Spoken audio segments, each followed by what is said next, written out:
decided at the last minute to run for office because the person who was running in my district dropped out, and I wasn't happy with the representation that we have in Juneau. I had previously, only a week before the filing date, had a total knee replacement. So I went into Division of Elections on crutches and threw my hat in the ring.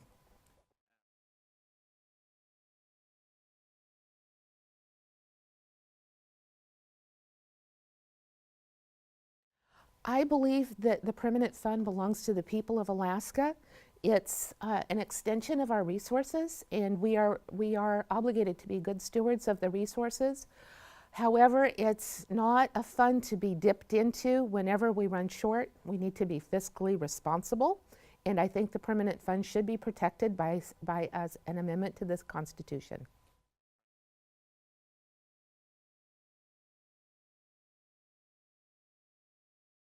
I think we have to be absolutely realistic. I don't think we can cut our way to prosperity. Our schools are suffering badly. We have cut $60 million in 5 years from the budget at University of Alaska, and 45 degree programs, including the paralegal program that I went to, and 1,200 staff.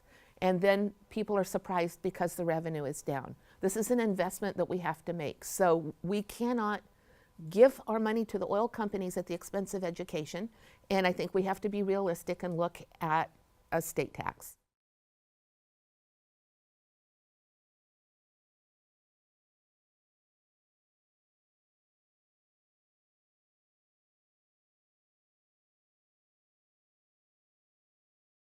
SB 91 was a good start, and there were some loopholes that have been filled to prevent the kind of thing that we saw with the sentencing of the man who assaulted the woman who was sentenced very recently.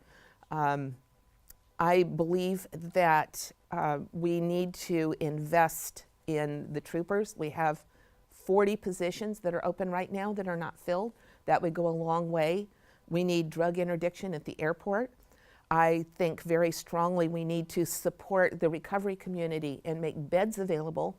However, we need to punish people who have committed violent crimes. And I am a Me Too rape survivor. My granddaughter is a rape survivor. And that's a terrible legacy for us to leave to our young women and boys who have been victims of assault.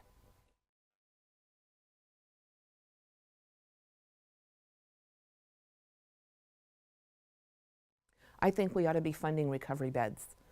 Clitheroe Center was closed, and you can see the ramifications of that when you look at the street and you see people who are living on the street who are clearly inebriated, passed out in public, and many of them are not bad people, but they need help. And I think where we spend our tax dollars or where we spend our government resources says a lot about us as a community and as a culture, and we can't discard these people.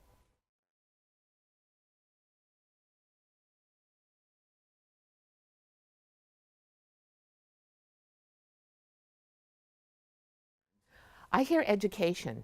I hear education. Our schools have been cut to the point where there's really not much left to cut. Abbott Loop School is on the corner by my house.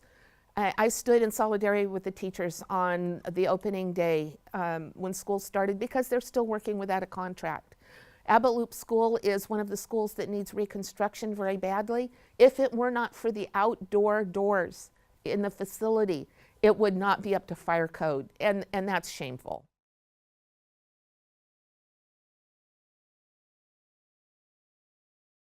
I like to see education fully funded. We have an obligation to keep our promises that we've made in the Constitution to fund education.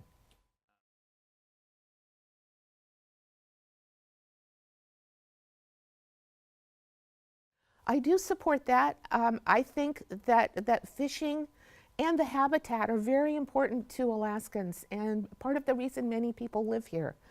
In addition, fishing is one of our big industries.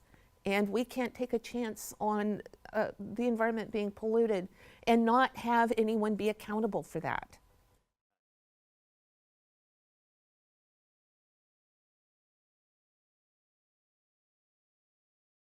I think we need to be investing in education.